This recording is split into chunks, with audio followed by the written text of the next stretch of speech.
me start by introducing a new character in our journey. This character, he's an angel. His name is Israfil. Israfil is the angel in charge of blowing into the trumpet, blowing into the horn.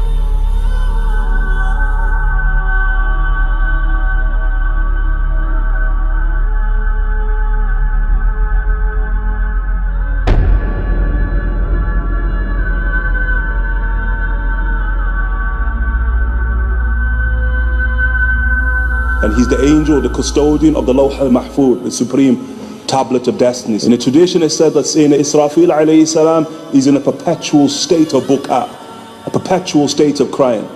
And he understands what's about to take place. And he's the custodian of the tablet of Allah subhanahu wa ta'ala. And then the Prophet sallallahu alayhi wa sallam has said, due to the height, the size of Israfil, that the tears of Israfil don't reach earth.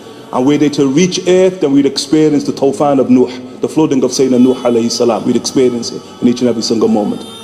The Prophet sallallahu alayhi wasallam, during the journey of Isra and Mi'raj, the ascension journey, he saw this angel. And let me show you how he saw him. He saw him, the Prophet sallallahu alayhi wasallam describes, he said, he had one foot in front of the other. He had the trumpet on his lips. He took a deep breath, so he's just about to blow into it, and he's looking from the corner of his eye towards Allah, ready for the signal to blow.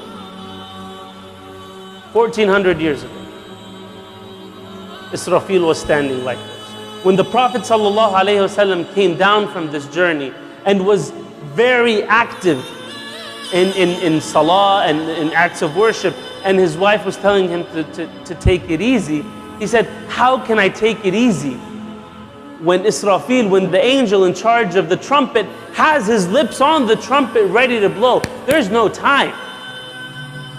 There's no time.